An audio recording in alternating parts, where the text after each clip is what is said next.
Moroni. Thank you, Mr Chair. It's a pleasure to rise and speak on the title and commencement clauses of the Vulnerable Children Bill. And of course, the Vulnerable Children Bill probably, I think as we've described throughout this debate, makes it sound like a much more effective and better bill than it in fact is. While it is one worthy of support, it certainly does not protect some of the most vulnerable children in our society. And I think in the last couple of days, in fact yesterday, that became quite apparent.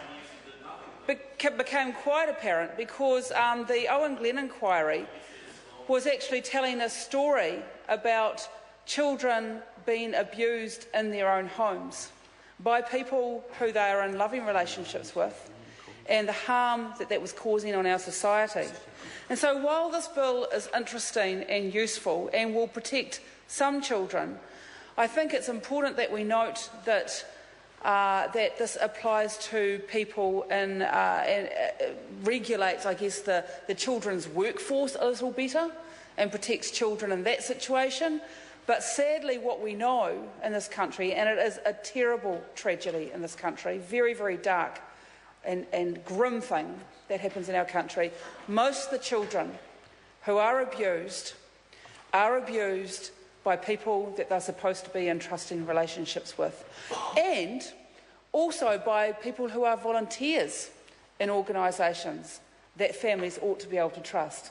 And so, in fact, what this bill is dealing with is actually the minority of situations where people in the paid workforce dealing on the front line with children and their involvement with children does happen, shouldn't happen, want to protect children from that happening. But let's not fool ourselves, this is the minority of situations where children are harmed.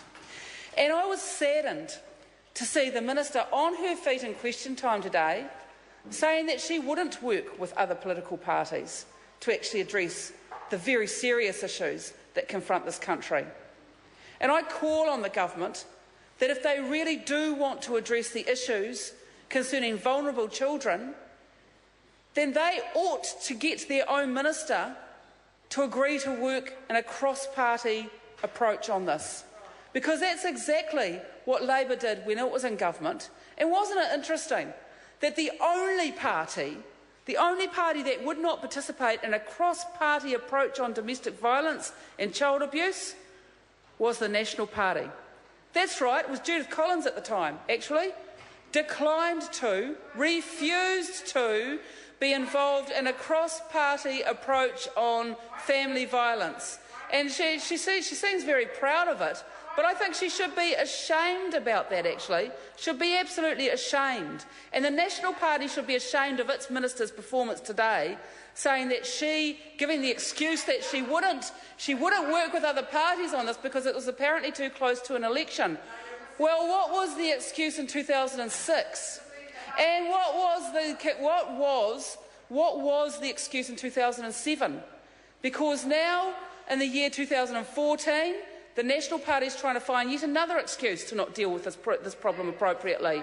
And here they are with this bill called the Vulnerable Children Bill, and I take issue with the title of it because it is an attempt to deal with such a minority of offending in this situation that really it should have a title that is much more, that actually fits the very narrow part of this problem that the government is attempting to deal with. If they were really attempting to deal with the issues of vulnerable children, they would not be in denial over child poverty.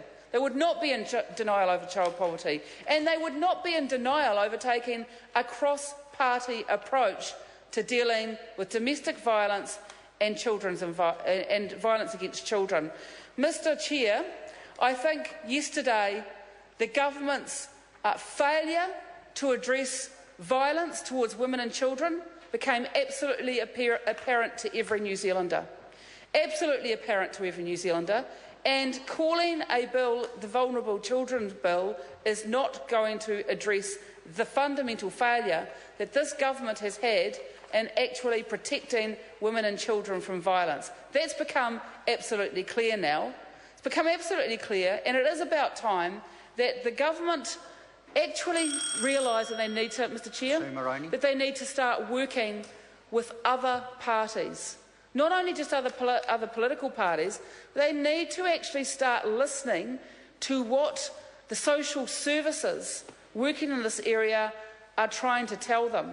Now, Mr Speaker, earlier today, I went and spoke at a panel on election issues for social service providers out in the Hutt, out in Lower Hutt.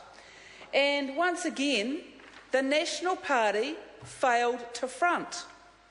And I say once again because the last 3 political panels I've been on around social services, which are issues to do with trying to look after some of the most vulnerable children in our society, on the last 3 occasions, no one from the National Party has fronted. And I think there's a theme. There's a theme here, and I wouldn't mind betting that there's actually been a deliberate strategy and perhaps a decision at their caucus that they just don't front up to some of these discussions and debates because they are so ashamed. They are so ashamed at their lack of being able to address these issues. I can't, well, you know, the minister in the seat grins, but I can't think of another reason why, on 3 occasions, the National Party has failed to have any candidate at all. Well, it's true. The minister says rubbish, but on the last 3 occasions, tonight was out at Lower Hutt. I think Christopher Bishop is their candidate. Said he was going to turn up. Then at the last minute said he unfortunately couldn't turn up. But that has been happening time after time. And I think, you know, the last time that there was a TV debate on the issue of inequality, the minister also refused to front on that as well. So we're getting a theme here, a bill in front of this Parliament where the government is using the title of it, the Vulnerable Children Bill, to try and convince New Zealanders that it is doing something. And yeah, okay, it is doing something, but actually this bill, let's make no mistake about it, only attempts to address with the minority of offending in this case. And that means that the majority of children who are suffering child abuse, whether that be sexual violence, physical violence or emotional violence in this country, will not have their issues addressed by this bill at all. Will not have their issues addressed with this bill at all, and they face a government that will not work with other parties, or other organisations to get to the bottom of these issues. Mr Chair, I'm not going to continue any further on with this bill because I think the points have been well made. It's sadly an inadequate bill for what it claims to do in its title. It is an opportunity that has been missed by the National Party, and still we have increasing levels of violence against women and children in our country. I call Kelvin Davis. Tēnā koe, Mr Chair. As a former